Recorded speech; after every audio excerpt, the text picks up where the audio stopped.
পকেটে টাকা থাকলে দোকান থেকে খাবার কিনতে পাবি বাবা। বাজারে গেলে মেলায় গেলে তোর টাকা যদি থাকে খাবার কিনতে পারিস, কিন্তু এই বাজারে বেশি ফোন থাকলে বিনা পয়সায় যেটা তুই পাবি সেটা হলো তোর জীবনে জেনার গোনা সঞ্চয় হয়ে যাবে। কিসের গোনা বললাম? বলো বলো বলো বলো বলো। সব টেনশন করছেন নাকি? আপনারা খুব ভালো করে জানেন আমি শাহনাজ, আমার চোখের সামনে যদি এইসব ঘটে ছাড়নি এই কথা বলছেন এখানে, ও তো জল ছাত্র পকেটে রাখ এসছি আমার ওস্তাদের মহব্বতে ভালোবাসায়। আজকে এত সুন্দর মাহফিল, এত টাকা খরচ খরচা করে বিশাল লাইটিং বিরাট লাইট করেছেন কেন? এই এত লাইটিং করেছেন রাস্তায়, কায়দায় চুমকি লাইট, এত লাইট সব নেকি বাড়বে? এই এত টাকা খরচা করে লাইট করেছেন এর জন্য দুটো নেকি হবে তো? এই কথা বলছেন না কেন?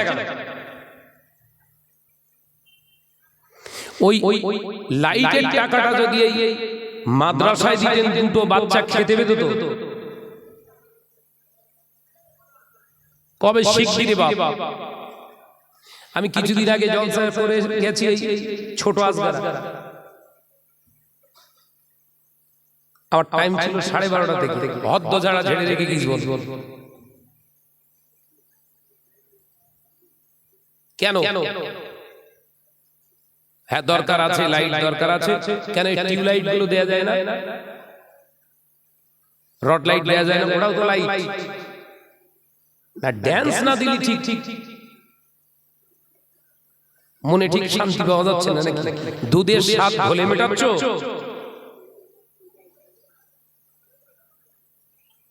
আমার কথা শুনে হয়তো রাগ হবে কমিটির ছেলেদের, রাগ করিস নে বাপ, আমি তোদের শত্রু না।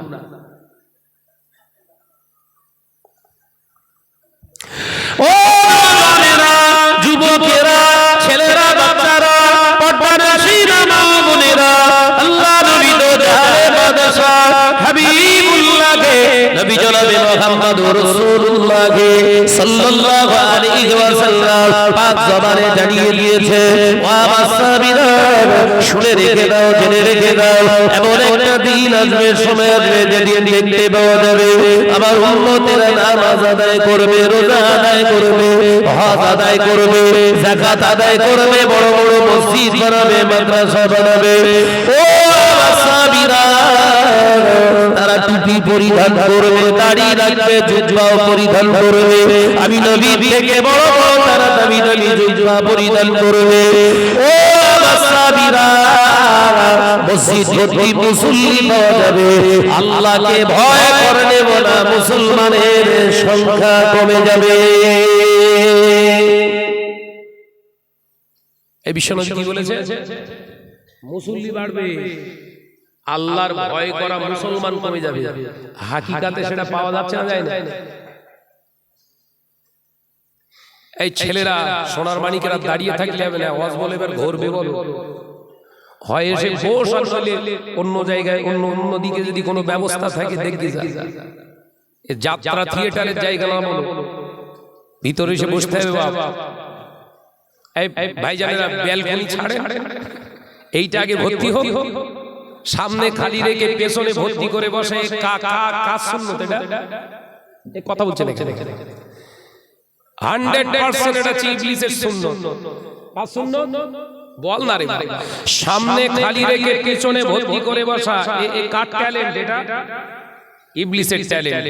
আপনাদের বলছি ভাইরা, রাগ করেন না, যদি মজলিসে বসতে হয় আগে ভিতরটা পূর্ণ করে বসুন। ইত্তেবায়ে সুন্নাতে নববীর উপর আসেন, নেমে আসেন। মসজিদের চাতওয়ালে যারা বসে আছেন নিচে আসেন। দরুদ শরীফ আল্লাহুম্মা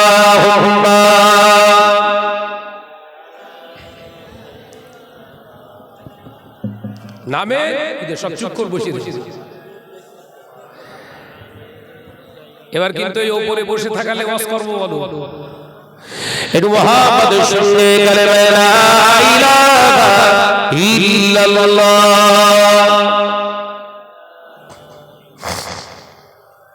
লা ইলাহা ইল্লাল্লাহ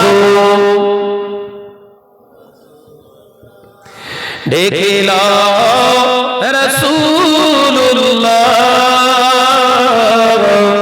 রওজা পাকের কিনারে আমি সইতে পারি না বিরহ ব্যথা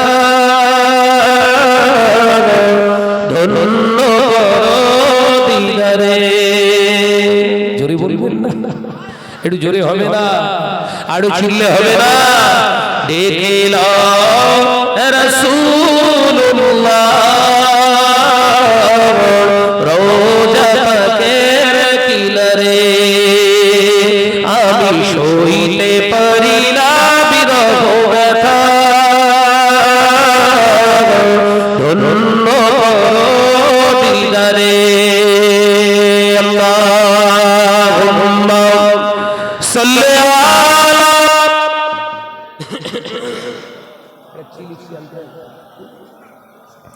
وعلى آله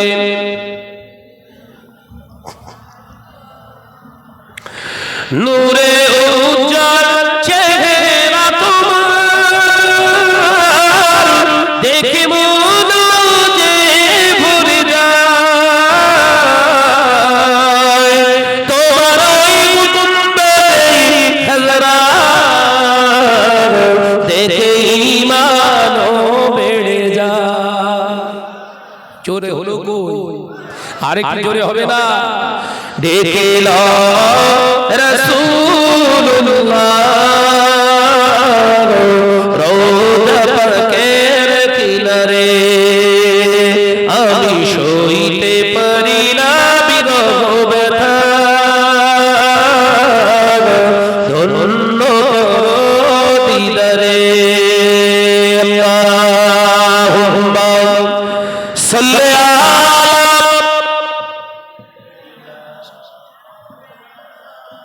মাশাআল্লাহ মাশাআল্লাহ আরেকটু জোরে হবে ওয়ালা আলি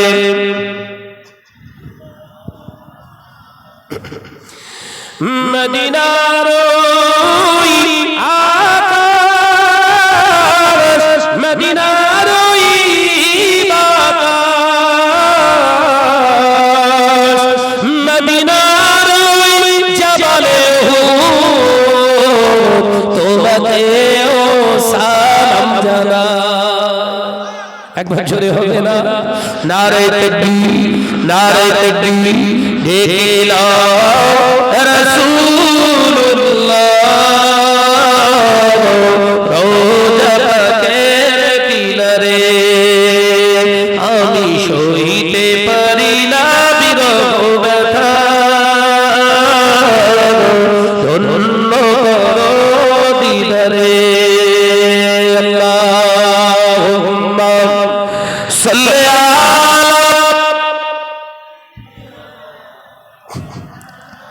মাশাআল্লাহ মাশাআল্লাহ আরো জোরে হবে ওয়ালা আলি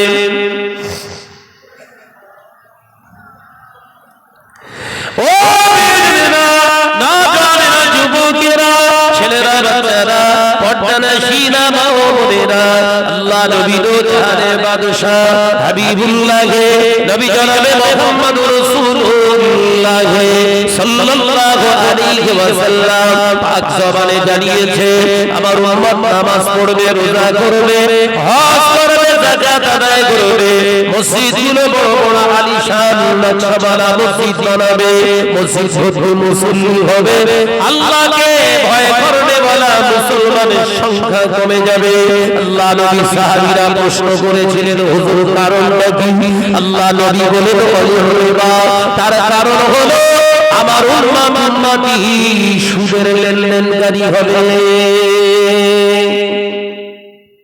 কিসের কিসের শুরু হয়েছে না হয়নি পাঁচ ওয়াক্ত নামাজ আদায় করে উমরা করেছে হজ করে এসেছে আবার গোপনে গোপনে বিবিরে পাঠায় বন্ধনে টাকা লিয়া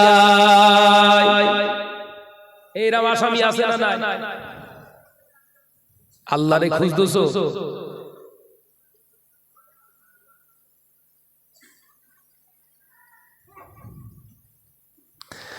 মদিনার মসজিদুল নবী শরীফে 1 তারিখ আল্লাহ নবী বলেছিলেন বাবা সাহাবীরা ও বাবা সাহাবারা আমি নবী বলছি আমার ওমর হলো জান্নাতি আল্লাহ নবী বললেন রাআইতু উমার ইয়াসিরু ফিল জান্নাতি ও বাবা সাহাবীরা আমি নবী নিজে চোখে দেখেছি আমি নবী নিজে চোখে দেখেছি ওমরকে জান্নাতে ওমর হলো জান্নাতি ওমর হলো জান্নাতি হযরত ফারুক আযম উঠে দাঁড়ালে ইয়া রাসূলুল্লাহ হাবিবাল্লাহ লা শাক্ক ফি কোনো সন্দেহ নাই কোনো সন্দেহ নাই আপনি যখন বললেন জান্নাতি আমি ওমর জান্নাতি ইয়া রাসূলুল্লাহ হাবিবাল্লাহ হুজুর আজকে থেকে আমি আর নামাজ আদায় করব না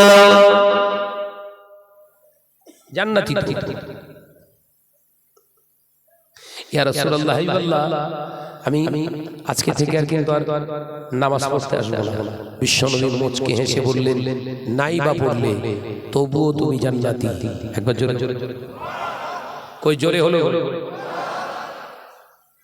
ইয়া রাসূলুল্লাহ হাবিবাল্লাহ আমি ওমর কি তাহলে আসতে পারি আমি চলে যাই আমি আর নামাজ পড়তে আসবো না বিশ্বনবী আবারও মুচকে হেসে বললেন ওমর লা শাক্কা ফি কোনো সন্দেহ নেই জান্নাতি একবার জোরে জোরে মদিনার মসজিদে নববী শরীফ থেকে হযরত ওমর টুক টুক টুক টুক করে বেরিয়ে যাচ্ছে আবার কিছু দূর যেয়ে দাঁড়িয়ে আছে হুজুর আমি আসি আমি কিন্তু আর আসবো না নামাজ পড়তে এমনি আপনার দরবারে আসবো নামাজ আমি আর পড়বো না আল্লাহ নবী মুচকে হেসে বললেন ওমর যাও ও ফারুক আযম ওমর যাও বাবা চলে যাও নামাজ তোমার আদায় করতে হবে না তুমি যদি নামাজ আদায় করো আমি নবী বলছি তুমি জান্নাতি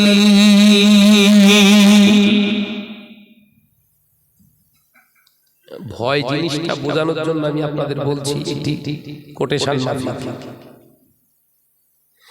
মদিনার মসজিদুল নবী শরীফ থেকে ফারুক আযম ওমর রাদিয়াল্লাহু তাআলা আনহু বেরিয়ে গেছেন আল্লাহ নবী মদিনার মসজিদুল নবী শরীফ থেকে সাহাবায়ে কেরামদের লক্ষ্য করে বললেন বাবা সাহাবীরা ও সাহাবারা আমি নবী বলছি আজকে আসরের নামাজে যাব আসরের আযান বেলাল দেওয়ার পরে পড়ি দেরি করা হবে না সুন্নাত তোমরা আদায় করবে না আজকে আসরের নামাজ আদানের পরে পড়ি মদিনার মসজিদুল নবী শরীফে জামাত হবে একটু লেট করে যে জামাত হতো সেটা আর হবে না আজকে আযানের পরে পরে জামাত হবে কেন ইয়া রাসূলুল্লাহ কেন হুজুর নতুন কি আয়াত নাযিল হয়েছেন না সাহাবীরা আমার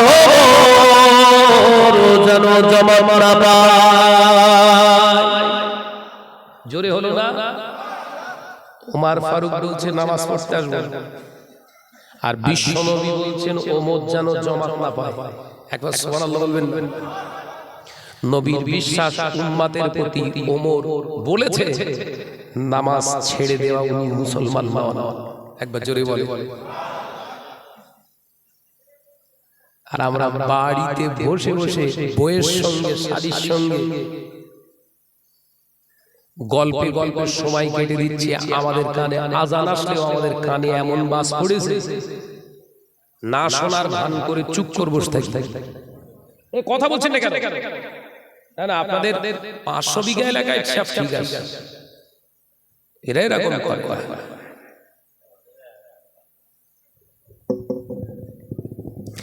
ও নওজওয়ানেরা যুবকেরা ছেলেরা বাচ্চারা পর্দানশীরা মা ও বোনেরা আল্লাহ নবী মদিনার মসজিদুল নবী শরীফে হুজুর আমার সাহাবায়ে কেরামদেরকে শিখিয়ে দিলেন, ও আমার সাহাবীরা আযান শোনা মাত্রই দেরি করো না, চলে আসবে। আল্লাহ নবী সাহাবায়ে কেরামেরা হুজুররা রিদওয়ানুল্লাহি তাআলা আলাইহি আজমাইন হুজুর কিবলা সকলে শুনলেন, শ্রবণ করলেন। কোন সাহাবী রয়ে গেলেন, কেউ বা চলে গেলেন, কিন্তু কান অন্তরটা মসজিদের কাছে রেখে গিয়েছে। বহু এরকম নামাজি মুসল্লি আছে, জোহরের নামাজ ধরে আপনার মসজিদে জামাতে আদায় করে ঘরে যাচ্ছে, আর চিন্তা করতে করতে আজান হলেই আবার আসবো আসরে। আছে না? আবার কিছু মুসল্লি আছে তারা বেরুতে বাসে। কথা বলছেন না কেন? গতকালকে জুম্মা হয়ে গেল না, কিরাম খেলা হলো।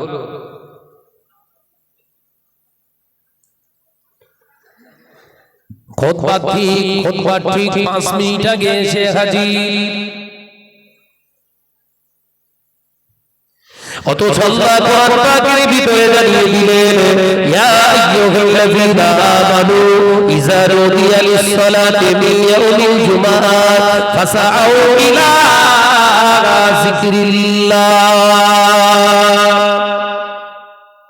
সূরাতুল জুমআহ। এ বান্দারা, আমার আল্লাহ পাক জানিয়ে দিলেন, ও আমার বিশ্বাসী বান্দারা, আমি আল্লাহ পাক জানিয়ে দিলাম, তোরা যখন আযান শুনিস, আমি আল্লাহ আমার আহ্বায়ক মুয়াজ্জিন যখন আযান দেয়, আমার আযানের অবস্থা তোদের কানে আসার সাথে সাথে আর কোনো কথা নয়, আর কোনো কাজ নয়, তোরা নামাজে প্রিপারেশন নিয়ে ফেল। আমি আল্লাহর সঙ্গে কথা বলবি, সাক্ষাৎ করবি। আমি আল্লাহ পাক জানিয়ে দিলাম, আযান চলা অবস্থায় তোরা কোনো কাজ করবি না। আল্লাহ উদাহরণ দিলেন, ওয়াজারাল বাঈ, কেনা বেচা তোদের জন্য কিন্তু জায়েজ নাই। আযানের সময় বল বাপ বল এরকম করিস নি। আযানের সময় কেনা বেচা পর্যন্ত নিষেধ, আর আযান শুনলি আমার গল্প বেড়ে যাচ্ছে, কাজের স্পিড বেড়ে যাচ্ছে, জাল ফেলার স্পিড বেড়ে যাচ্ছে। এরা ওই জালে মাছ উঠবে না ক্যাকড়া,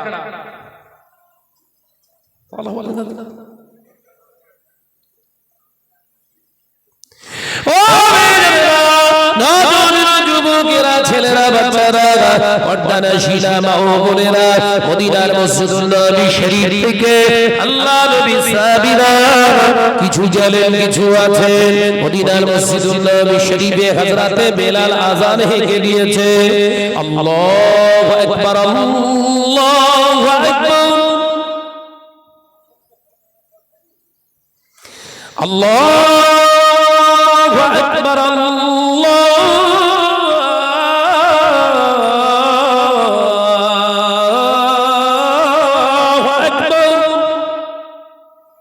সাহাবায়ে কেরামরা হু হু করে সব মদিনার মসজিদে ঢুকে যাচ্ছে।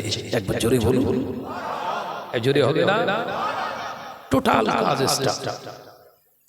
আমি গত রমজানে আমার নবী পাকের দেশে ছিলাম, গত রমজানে। এবারও মন চাইছে টাকা জমা দিয়েছি, দোয়া করে মায়ের রমজানের রাসূলের কাছে কাটাবো বলে এবারও টাকা জমা দিয়েছি। আযান হয়ে গেলে সব দোকান পাশে ছেড়ে ছুড়ে নামাজের মুসাল্লালে দোকানদাররা দৌড়চ্ছে। কেন? আল্লাহর সঙ্গে আগে কথা হবে, তারপর দুনিয়ার খরিদ্দার। একবার জোরে বল। আর আমাদের অবস্থা কি বাবা? জমাতে 3 মিনিট আগে গেলেই হবে। মারা আমরা কেন খাচ্ছি বোঝা যাচ্ছে না? এ ছেলেরা, এই সোনাচাঁদ মানিকেরা দাঁড়ালি হবে না, ওয়াজ ঘুরবে বলো। ওয়াজ কিন্তু এবার ঘুরবে। ভাই দাঁড়ান, আইলে সুপার মার্কেটে চলে যান, ওইখানে যারা দাঁড়িয়ে রয়েছেন হয় ভিতরে আসে, আর নইলে সুপার মার্কেটে চলে যান। হ্যাঁ, ওই দেখ কি সুন্দর সব বেরিয়ে যাচ্ছে। হবে না। খতামাল্লাহু আলা কুলুবিহি, অন্তরে না সীসা গলিয়ে ঢালাই হয়ে গেছে। ও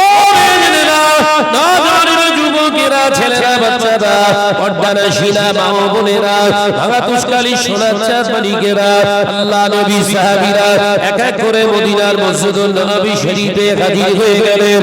আল্লাহ নবী দো জাহানের বাদশাহ হাবিবুল্লাহ নবী জনাবে মুহাম্মদুর রাসূলুল্লাহ সকলে বলি সাল্লাল্লাহু আলাইহি ওয়াসাল্লাম। নবী আমার ইমামতির জায়গায় দাঁড়িয়ে আল্লাহ নবী পিছনের দিকে তাকিয়ে বললেন, বাবা সাহাবীরা, ও সাহাবারা, মদিনার মসজিদুল নববী শরীফে দরওয়াজা জানালাগুলো ভিতর থেকে লক করে দাও।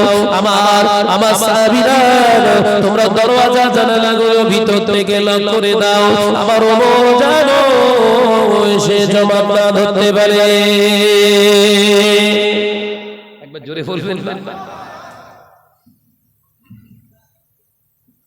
বিশ্বনবী কি বলছে? ভেতর দিয়ে লক করে দাও। আমাদের জন্য কিন্তু ওই মশলাটা জায়েজ নেই। আমাদের জন্য হচ্ছে মসজিদে দরওয়াজা জানালা আটকে দিয়ে জমাতে নামাজ পড়াচ্ছে মাকরুহ। ওই দিনের জন্য, নবীর জন্য খাস। একবার জোরে বলুন না সুবহানাল্লাহ। তাহলে নবী আমাদের মতো? অনেক নামাজি এরকম ধারণা করে নবী আমাদের মতো, ও মুসল্লি গোল্লাই গেছে। ও যুবকেরা, ছেলেরা, বাচ্চারা, পর্দার শিলা মা ও বোনেরা, আল্লাহ নবী দো জাহানের বাদশাহ হাবিবুল্লাহ নবী জনাবে মুহাম্মদুর রাসূলুল্লাহ সাল্লাল্লাহু আলাইহি ওয়াসাল্লাম ইমামতির জায়গায় দাঁড়িয়ে নামাজ শুরু করে দিলেন। এক রাকাত হলো, দুই রাকাত হলো, দুই রাকাতের বৈঠক হলো। ওটার সময় দাম করে একটা আওয়াজ, দরওয়াজা ভাঙার আওয়াজ, দরওয়াজা ভাঙার আওয়াজ, দাম করে আওয়াজ হলো। আল্লাহ নবী কোনো কথা নয়, সাহাবায়ে কেরামেরা কোনো কথা নয়, নামাজ আদায় করছে। কারণ সালাতু মিরাজুল মুমিনিন, নামাজ হচ্ছে আল্লাহর সঙ্গে সাক্ষাতের মাধ্যম। মুমিনের কাছে নামাজটা হলো আল্লাহর সঙ্গে কথোপকথনের মাধ্যম, আল্লাহ পাকের সঙ্গে দিদারের মাধ্যম। এই নজরাতার নামাজের ভিতরে কোনো যদি বাইরে শব্দ হয়, নামাজির কানে আসার কথা নয়। কিন্তু আমরা নামাজ আদায় করি, পাশে যদি কারোর মোবাইল বাজে, নামাজের শেষে তাকে আবার ধমকানো চমকানো দিয়ে কথা বলে না। ও ঘুরিয়ে যদি প্রশ্ন করে, তুই তো নামাজ পড়তে লিস, আওয়াজ পেলি কোত্থেকে? কথা বলে না তো, তুই তো নামাজে ছিলিস, ওই আওয়াজ তো তোর কানে আসার কথা না। দেখেছেন কোথায় ঘাটতি?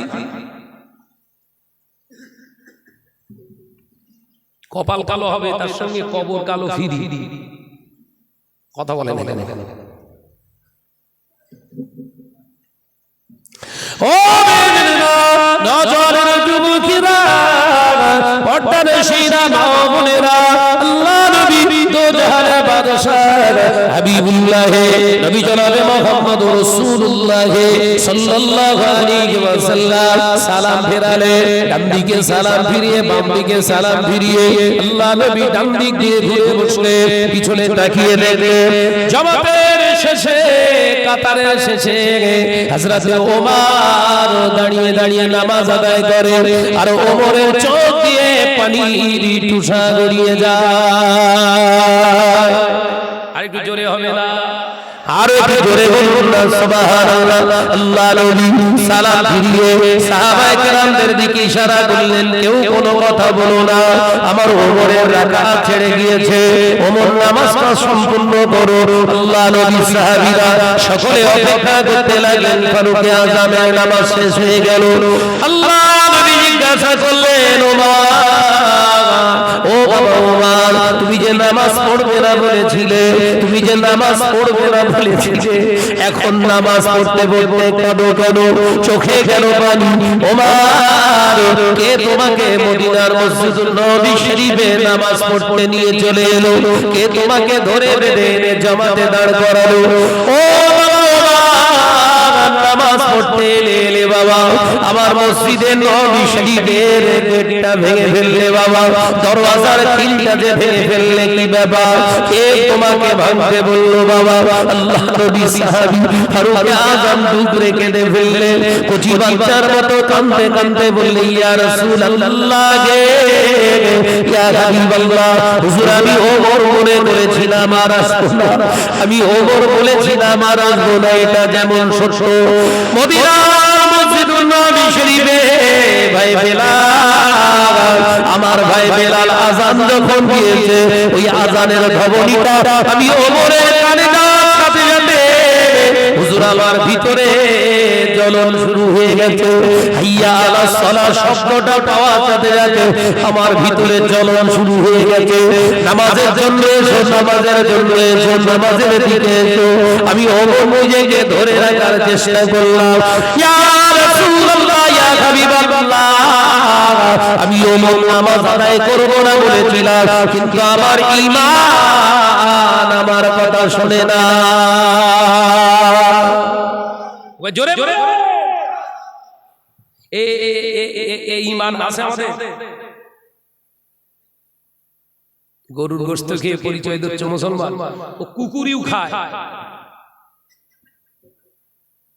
কথা রাগ হচ্ছে নাকি? তুমি তো 500 খাও রান্না করি, আর কাঁচা 3.5 কেজি ধুনিয়ে দেয়। তো ও যদি বলে আমি তোর থেকে বড় মুসলমান, এটা হালাল খাবার, রুচির উপরে, খেতেও পারিস নাও পারিস, ঈমান বাড়বেও না কমবেও। ওলি অত গর্ব কেন? নামাজ দিয়ে জামাত দিয়ে গর্ব।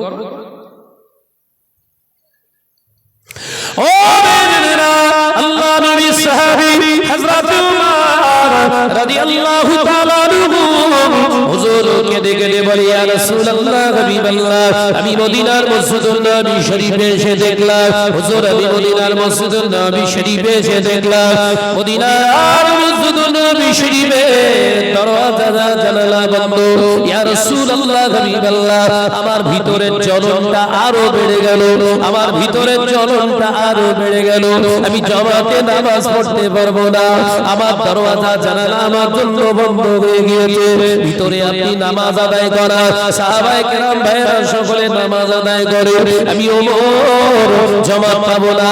ইয়া রাসূলুল্লাহ, ইয়া হাবিবাল্লাহ, হুজুর আমি দরওয়াজা ঠেলে ঠেলে দেখলাম বন্ধ, জানালা ঠেলে ঠেলে দেখলাম বন্ধ। মদিনার মসজিদুল নববী শরীফটা ঘুরে ঘুরে দেখলাম কোন জায়গা দিয়ে প্রবেশ করা যায়, কোন জায়গা দিয়ে ভিতরে ঢোকা যায়, জামাত যেন কাজা না হয়, জামাত যেন না ছেড়ে যায়। ইয়া রাসূলুল্লাহ, হাবিবাল্লাহ, হুজুর আমি অনেক চেষ্টা করলাম, হলো না। আমার ভিতরে চিন্তা তৈরি হলো, আমার জীবনে যদি আমি মদিনার মসজিদুল নববী শরীফের দরওয়াজাটা জামাত আদায় করার জন্য ভেঙে যদি ফেলি, ওটা আমি আবার রিপেয়ার করে দিতে পারবো ইনশাআল্লাহ, কিন্তু জীবন থেকে যদি জামাত কাজা হয়ে যায়, ওটা আমি আর ফিরে পাবো না। হুজুর আমি সিদ্ধান্ত নিয়ে ফেললাম, আল্লাহু আকবার বলে ধাক্কা মেরে দিয়েছি। ইয়া রাসূলুল্লাহ, হাবিবাল্লাহ, দরওয়াজার খিলটা ভেঙে গিয়েছে। হুজুর আমি অস্থির ওমর, চঞ্চল অবস্থায় অস্থির ওমর, আমি ভিতরে ঢুকে পড়লাম। ভিতরে গিয়ে দেখি আপনি নামাজের এমনি করে দাঁড়িয়ে গিয়েছেন, নামাজের ভিতরে আছেন। আমি ওমর, আমি জামাতের পিছনে আমি দাঁড়িয়ে গেলাম, জামাতে কাতারের সঙ্গে কাতার মিলিয়ে যখন আল্লাহু আকবার বলে আমি তাকবীরে তাহরিমা বললাম, ইয়া রাসূলুল্লাহ, হাবিবাল্লাহ, হুজুর আমার অস্থির চেহারাটা সাথে সাথে ঠান্ডা হয়ে গিয়েছে। জোরে বলতে পারে নামাজ।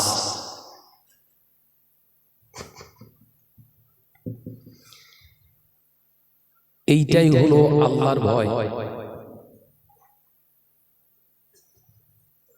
এটাই হলো খাউফে ইলাহি। এটাই তো আমার জীবন থেকে যেন সত্য জিনিসটা, হক জিনিসটা না ছেড়ে যায়। আমি যেন মিথ্যার আশ্রয় গ্রহণ না করি, এটাই তো ভয়। কই সব ভয় কই?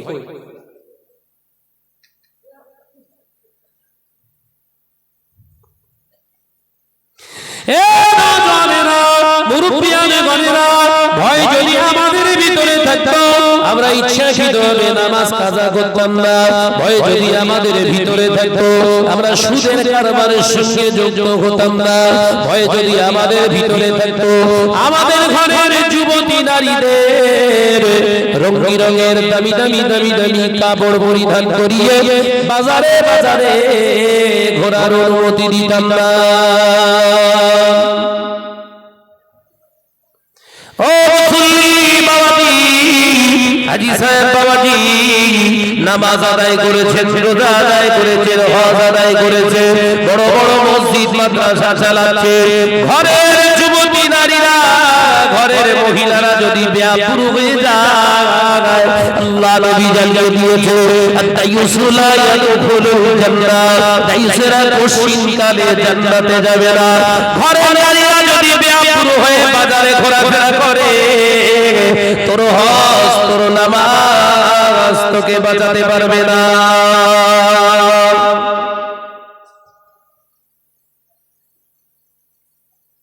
আল্লাহ নবী একটা দুটো নয়, আল্লাহ নবী এই জাতিকে শিক্ষা দেওয়ার জন্য, ইসলামকে পৃথিবীর জমিনে ছড়িয়ে দেওয়ার জন্য, নারীর মর্যাদাটাকে আরো সমুন্নত করার জন্য আল্লাহ নবী আল্লাহ পাকের হুকুমে একটা দুটো নয়, নিজের জীবনে 11 জন আহলিয়া আমাদের আম্মা জানদের নিয়ে সংসার করেছেন। বাবা আল্লাহ নবী 11টা নিজের স্ত্রী জীবন ধারণ করেছেন, জীবনে ধারণ করেছিলেন ইসলামের খেদমতের জন্য, নারীর মর্যাদা দেওয়ার জন্য, গোটা পৃথিবীর পুরুষ জাতিকে শিক্ষা দেওয়ার জন্য আল্লাহ নবী 11 জন বিবিকে নিজের জীবনে জীবন সঙ্গিনী বানিয়েছিলেন।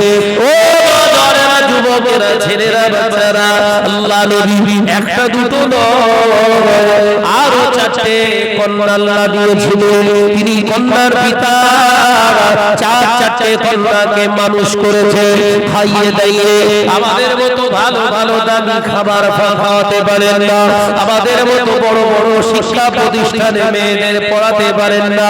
আল্লাহ নবী নিজের কন্যাদেরকে নিজে শিক্ষা দিয়ে ঘরের ভিতরে রেখে আল্লাহ নবী আমাদের মতো দামি দামি কোটা বালাখানা ও ঘর বানাতে পারেন।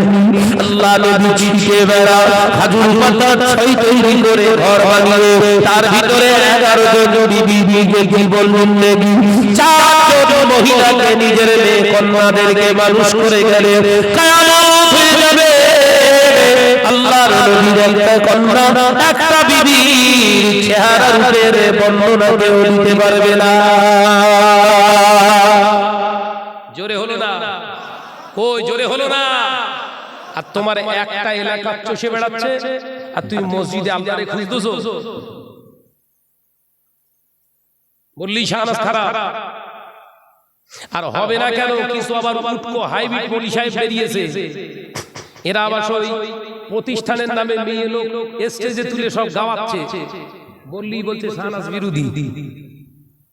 দেখেননি স্টেজে মহিলাদের তুলে মাইক দিয়ে বলছে পড়ো। ওই হুজুর আবার গত বছরে ওয়াজ করছে মহিলাদের কণ্ঠস্বর হলো পুরুষ বেগানা, পুরুষদের জন্য হচ্ছে জেনার গোনা, কানের জেনার গোনা, মহিলাদের কণ্ঠস্বর পুরুষদের জন্য সোনাহারা। ওই আবার তার পরের বছর বলছে এবার তুই পড়। এ হাইব্রিড না দিছি, এই জোরে বলে হাইব্রিড না দিছি। এদের বিরুদ্ধে, এই অপকর্মের বিরুদ্ধে শাহাদাত মুখ খুললে শাহাদাতের তকমা লাগানো হচ্ছে জিনাখোর। তোর ওই তকমায় শাহনাজ ডরনে ওয়ালা শাহনাজ নয়। হারামকে হালাল বানাবে আর চুপ করে থাকবো আমরা? আমি কি আলোচনা ঠিক বলছি না ভুল বলছি? এই সমাজে এরকম মনি সাহেবের আবির্ভাব হয়েছে না হয়নি? সাবধান থাকে। আপনার আমার ভাই ভালোবেসে মহাভারত করে দুটো কথা বলে যায়, খুব কঠিন সময়ের ভিতর দিয়ে কিন্তু আমরা দিন গুজরান করছি। সকালবেলা ইমানদার, দুপুর হতে না হতে বেঈমান হচ্ছে বলো। দুপুরবেলা আবার ইমানদার, সন্ধ্যা হতে না হতে আবার কিন্তু বেঈমান হচ্ছে। বুঝতে পারেন ভাইরা, নজনেরা, যুবকেরা, ছেলেরা, বাচ্চারা, পর্দানশীলা মা ও বোনেরা, আল্লাহ নবী বলেছিলেন, ও সাবিরা অলির রিবা, ওটা হলো সুদ, সুদের কারবার করবে উম্মতেরা, নামাজ আদায় করবে, রোজা আদায় করবে, হজ আদায় করবে, যাকাত আদায় করবে, বড় বড় মসজিদ বানাবে, মাদ্রাসা বানাবে, শিক্ষা প্রতিষ্ঠান হবে।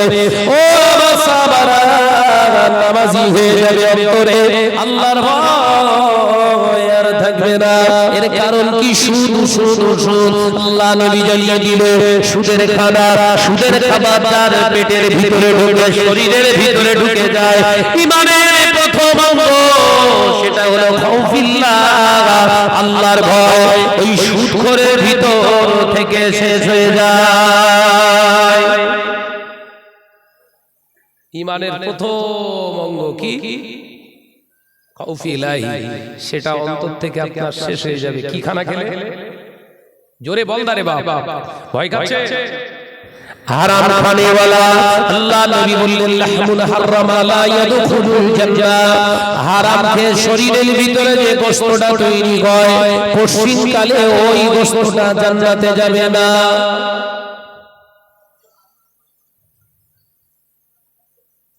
কত বুঝতে পারছেন? আজকে মুসলিম সমাজ কতটা ক্ষতির দিকে এগিয়ে যাচ্ছে, সেই সাথে সাথে আমাদের মতো কিছু স্টেজধারী মৌলী সাহেব পালে হাওয়া মেত্তিস। আমরা এই কথা বলছেন না কেন? পালে হাওয়া মেত্তিস না?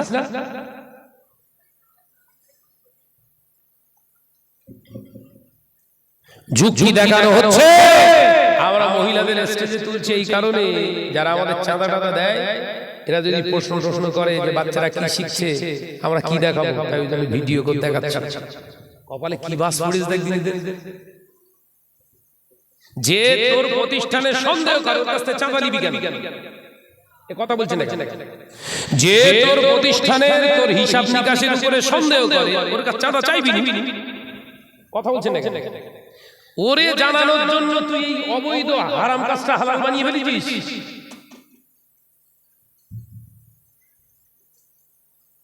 আল্লাহ আমাদের এই বিভ্রান্ত নীতি থেকে হেফাজত করেন, বলুন আমিন। জোরে বলতে পারো না আল্লাহুম্মা আমিন।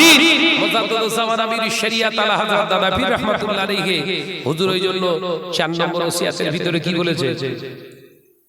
ঘরের নারীদেরকে তোমরা দ্বীনি শিক্ষা দেবে, বাবা মাহরাম পুরুষকে দিয়ে শিক্ষক রেখে, গায়ের মাহরাম নয়, মাহরাম পুরুষকে দিয়ে তোমরা ঘরের মহিলাদেরকে শরিয়াতি কোরআন হাদিস দুটো, একটা হাদিসের কিতাব বা তাফসীরের কিতাব শিক্ষা দেবে। তবে বাবা যদি নিহাত গায়ের কোনো মাহরাম কোনো পুরুষকে দিয়ে শেখাতেই হয়, পর্দার আড়াল থেকে ডাইরেক্ট যেন মহিলা সামনে বসিয়ে তোমরা শেখাবে না। কারণ শয়তান জিন্দা যে কোনো মুহূর্তে জিনার কাজে লিপ্ত হতে পারে। আল্লাহর ওলিদের বাণী দেখেছেন, ওজন করেছেন কথাটা? দাদা হুজুর পীর কেবলাকে আমিরে শরিয়াত এমনি বলেন, আহলে হাদিসদের আপনার আলেমরা। এই দাদা পীর রাহমাতুল্লাহ আলাইহি আমিরে শরিয়াত লাকাবটা দিয়েছিল কে? সালাফিদের বড় একজন আলেম, নিজের সিলসিলার আলেম না, মাথায় ঢুকছে না বোধ। দাদা পীর রাহমাতুল্লাহ আলাইহি আমিরে শরিয়াত লাকাব দিয়েছিল কে? সালাফি আহলে হাদিস বলে যারা দাবি করছে, তাদের দলের যোগ্য আলেম নবাব হাসান আলী সাহেব, তিনি পুস্তিকা আর পুস্তিকা আকারে দাদা পীর রাহমাতুল্লাহ আলাইহি এই লাকাবটা দিয়েছিলেন। তিনি শুধু যুগ সংস্কারক মুজাদ্দিদ নয়, তিনি হলেন এই বাংলার মাগরিবে বাঙ্গালের আমিরে শরিয়াত। একবার জোরে বলুন। জোরে হবে না? আর আমি শাহনাজের সার্টিফিকেট দেয়, আমি শাহনাজের সার্টিফিকেট দিচ্ছে ক্লাস 3 পাস, ও আমার সার্টিফিকেট দিচ্ছে। কপালে কি বাস পড়েছে রে বাবা, ক্লাস 3 পাস করে ও বিএ সার্টিফিকেট দিচ্ছে। এই হচ্ছে সমাজ। বললি বলে শাহনাজুল ওয়ার্ল্ড বলতেছ খুব ভাই, আমি যদি গ্রাজুয়েশন কমপ্লিট, আমি টাইটেল পর্যন্ত আল্লাহ আমাকে পড়ার তৌফিক দিয়েছিলাম, আমি পড়েছি, ক্যালকাটা ইউনিভার্সিটিতে এমএ করেছি আমি। এই সার্টিফিকেট গুলো যদি স্কুল প্রাইমারি স্কুলের শিক্ষকরা আমার দেয়, তাহলে কলেজে পড়ার দরকার কি ছিল? কথা বলছেন না কেন? আমার গ্রাজুয়েশন নয়, আমার টাইটেল পাস কিংবা ওই এমএ পাসের সার্টিফিকেটটা দেবে কোথায়? বল না রে ভাই, এই কলেজে প্রফেসররা দেবে। আমাদের মাদ্রাসা সুপার হাত দিয়ে আমাদের সার্টিফিকেট দিয়েছে। আর এখনকার মৌলী সাহেবের সার্টিফিকেট দিচ্ছে, ও নামাজ পড়ে না ঠিক মতো, ও বলছে হাক্কানি আলেম আল্লাহওয়ালা, ও নিজে নামাজ পড়ে না। কথা বললেন, ওই এলাকার টপ র‍্যাঙ্কের ভিডিও বাস, এলাকার টপ র‍্যাঙ্কের বেনামাজি, দাড়ি কাটা ফাসিক, ওই ব্যক্তিটা আমার সার্টিফিকেট দেবে আমি নাকি আল্লাহওয়ালা। সেইটালে হো হো হো করছে। আমার রুচি বোধ আছে। আল্লাহ ওয়ালাকে হেফাজত করেন, বলুন আমিন। একটু জোরে বলি আল্লাহুম্মা আমিন। ভাইরা আমার, নজরের যুবকেরা, ছেলেরা, বাচ্চারা, সুদের সাইড এফেক্ট দ্বিতীয় নম্বর পার্শ্ব প্রতিক্রিয়া হলো সুদের মাল যারা খায়, সুদের মাল যারা দেয়, ওদের ভিতর থেকে ঈমানের দ্বিতীয় আল্লাহর উপরে ভরসাটা উঠে যায়। আল্লাহর প্রতি আর ভরসা থাকে না। তখন আল্লাহর প্রতি আর ভরসা না থাকার কারণে ও দুনিয়ার বেঈমান হারামখোর নেতাদের দ্বারস্থ হতে থাকে।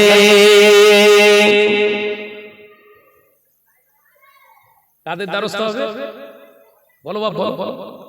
মুজাফফর জামান আমির শরিয়াত আলা হযরত নবী রাহমাতুল্লাহ আলাইহি, ইংরেজের সময়, ইংরেজদের আমলে মুজাফফর জামান আমির শরিয়াত আলা হযরত নবী রাহমাতুল্লাহ আলাইহি ধরে নিয়ে গেলেন। কে?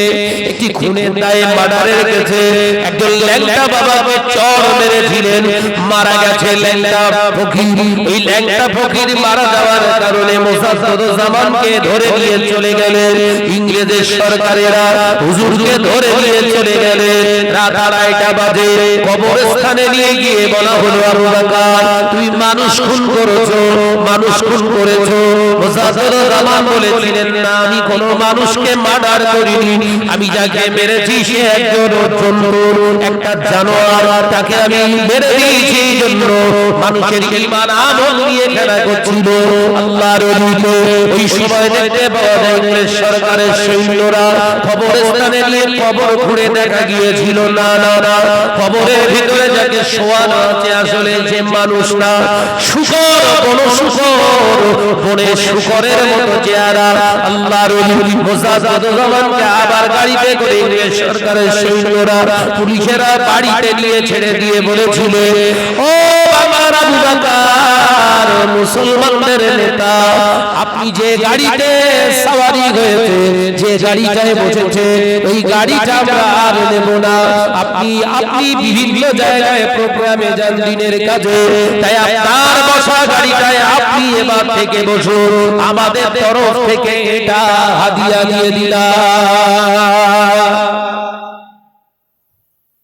সরকারের কাছে দাদা হুজুর আসেনি বলো, এই কথা বলছেন না, বুঝতে পারছেন আলোচনা? সরকারের কাছে দাদা হুজুর আসেনি, সরকার দাদা হুজুরের কাছে আসতে বাধ্য হয়েছে, কারণ ঈমান তাজা, ইসলাম তাজা, এর কারোর প্রয়োজন নেই। আল্লাহ, আল্লাহ রাসূল হলো এর জন্য যথেষ্ট। একবার জোরে বলেন। আর ভেতরে হারাম ঢোকার কারণে এলাকার নেতাদের খোঁজ হচ্ছে, এই অঙ্কের নাম্বারটা দে না। কেন? এ তো চোর, ওই চোরের হাত দিয়ে বাঁচবে। কথা বুঝতে পারি না।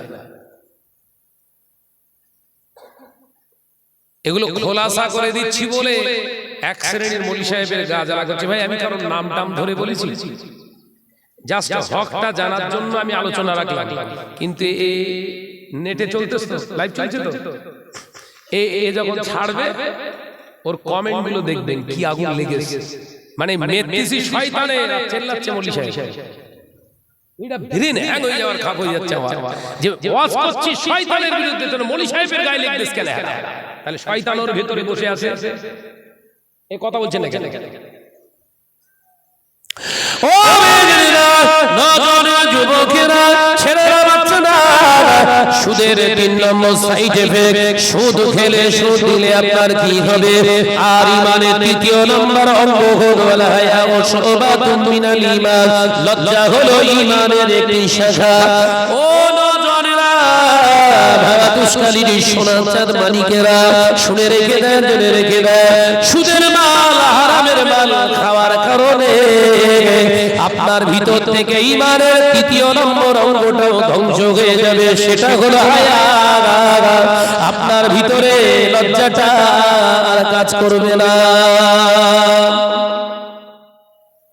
সুদের লেনদেনকারীর ভিতরে লজ্জা থাকবে না। সুদের লেনদেনকারী বলো বলো, লজ্জা থাকবে না। একটা বাস্তব চিত্র দেখে, যারা মহিলা সমিতি বন্ধন গ্রুপ করে, ভাবিদের, এই মায়েদের লজ্জা আছে? কথা বলেন, এই আওয়াজ না করলে জোরে বলে, লজ্জা আছে? এরা কিন্তু বোরকা পরে, বোরকা পরে না? বহু আমার ভাবিরা রয়েছে যারা বোরকা পরে ষাঁড়ের পাশে যে সপ্তাহে গিয়ে বসে, কত হাসি ঠাট্টা, কত তামাশা, ওই ষাঁড়ের নাম্বারটাও পর্যন্ত নিয়ে রেখে দিয়েছে।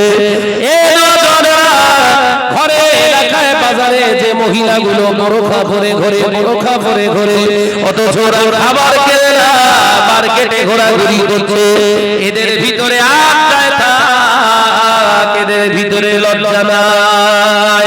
আল্লাহ নবী কিতাবের ভিতরে পাওয়া যায়, বিশ্ব নবী সরকার দু আলম হুজুর আবার পাক জবানে জানিয়ে দিয়েছে, একজন নির্লজ্জ বেহায়া নারী একা শুধু জাহান্নামে যাবে না, একজন নির্লজ্জ বেহায়া নারী একা শুধু জাহান্নামে যাবে না, ওর বাপকে দায়ুস হিসাবে জাহান্নামী করা হবে, ওর স্বামী হবে, ওর স্বামীটাকে দায়ুস হিসাবে জাহান্নামী করা হবে, ওর যে বড় ভাইয়া থাকবে ওর বড় ভাইটাকেও জাহান্নামী করা হবে।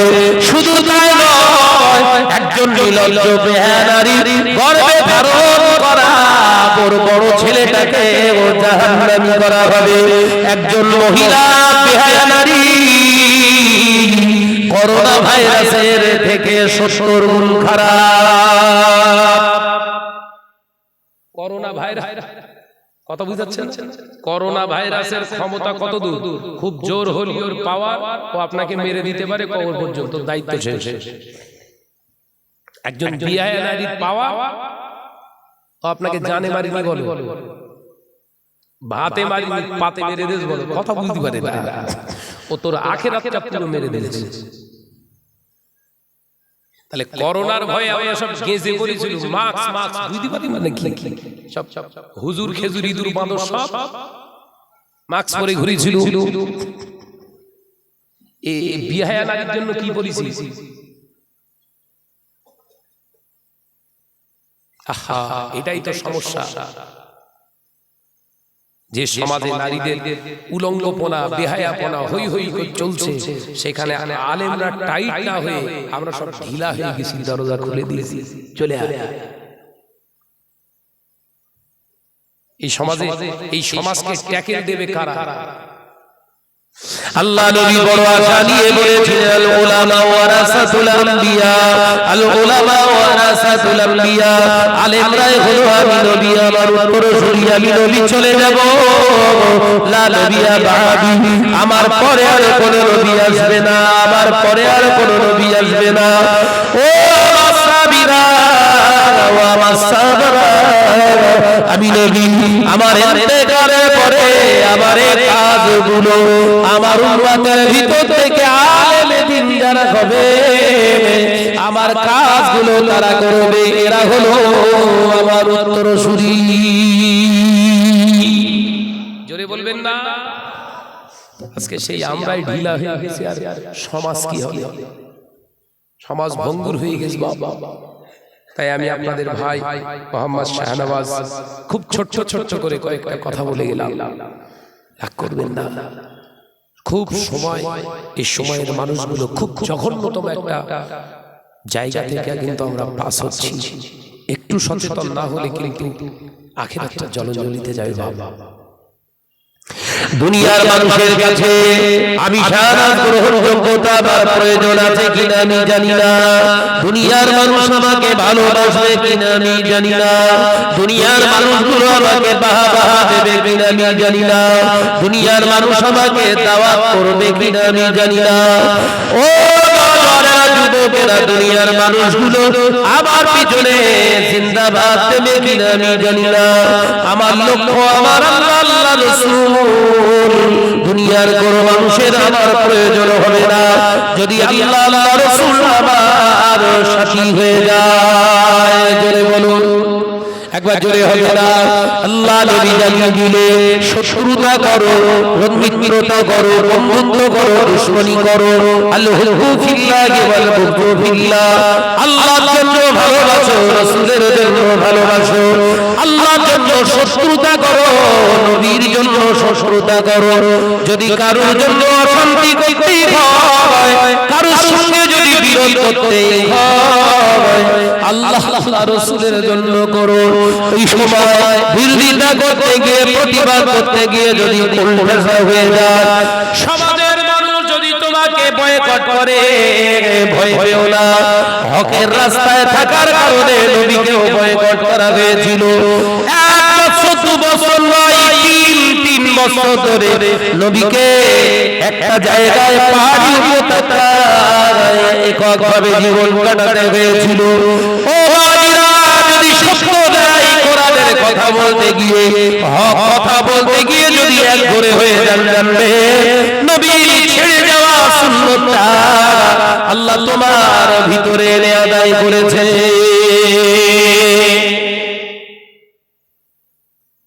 সবাই যদি তোমার এক ঘড়ি করে দেয়, আলহামদুলিল্লাহ পড়ো।